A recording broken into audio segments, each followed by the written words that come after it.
Now, sources tell ABC News special counsel Jack Smith has informed former President Trump by letter that he is a target in his investigation into efforts to overturn the 2020 election. Oh, boy. Target letters are typically given to subjects in a criminal investigation to put them on notice that they are facing the prospect of indictment. Ah, yes, another Trump federal indictment, this time over the stuff that led to the January 6th insurrection. On social media, Trump wrote, "Deranged Jack Smith, the prosecutor with Biden's DOJ, sent a letter stating that I am a target of the January 6th grand jury investigation, giving me a very short 4 days to report to the grand jury, which almost always means an arrest and indictment."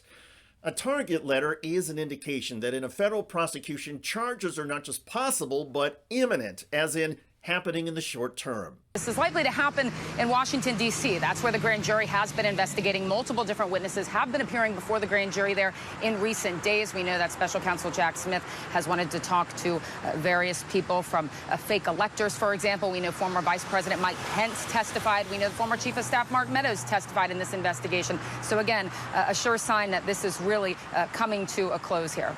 It's worth noting that any charges in the federal district court for the District of Columbia would obviously raise not just additional legal peril for Trump, but it would come in a jurisdiction where the jury pool may be less friendly towards him than in the area around Palm Beach County. And Palm Beach County, Florida, is where Trump was indicted earlier this year for his hoarding of sensitive government files at his club and estate, Mar-a-Lago. The reaction to the latest Trump criminal prosecution news has been intriguing.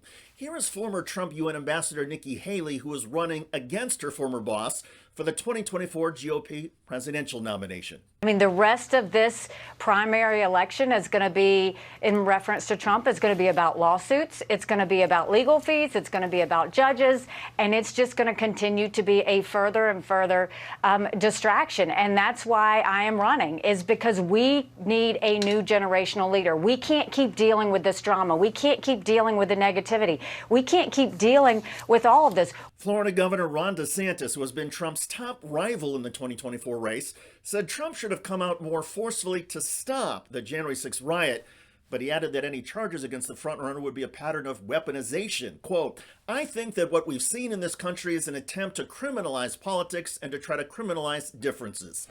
On Capitol Hill, Georgia Republican Marjorie Taylor Greene, known for her blunt and coarse style, was also asked about the Trump news. President Trump says he received a letter from Jack Smith saying he's a target of a grand jury investigation of January 6th. Do you have a reaction to that? Yeah, it's absolute bull. Yeah, that's my reaction. This is the only way that the Democrats have to beat President Trump, is to arrest him, smear him, charge him with ridiculous charges. Ridiculous. Well, the January 6th insurrection Trump sparked injured more than 140 U.S. Capitol police officers, and 5 people in the thick of things that day died or died within days. Plus, it was the closest the United States has come to a coup in more than 150 years. It's not clear what charges Trump will face, but given special counsel Jack Smith's track record, legal experts anticipate the case will be straightforward, compelling, and easy to understand. All of this adds to the pressure Trump and his supporters may be feeling about winning the presidency, because as president, Donald Trump could conceivably pardon himself from federal charges. But there may be even bigger issues if Trump wins the presidency again than his ability to avoid potential jail time.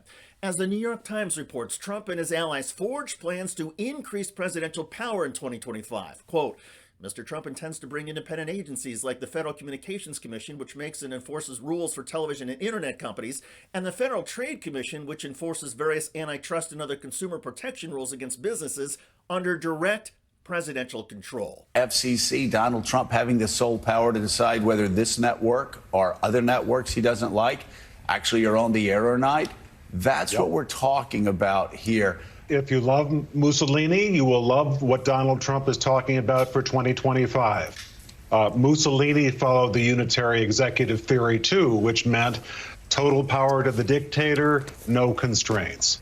This is about as un-American, I think you will all agree, as anything I've ever heard. I mean, the reason why this country was founded was as a rebuke to the British king. We wanted to develop a system where you could not have a king, you could not have a dictator. But a sizable portion, one of the 2 major U.S. political parties in the United States, the Republicans, seems fine with dictator, a king, a cult leader. And soon, that GOP leader is going to get hit with federal criminal charges yet again.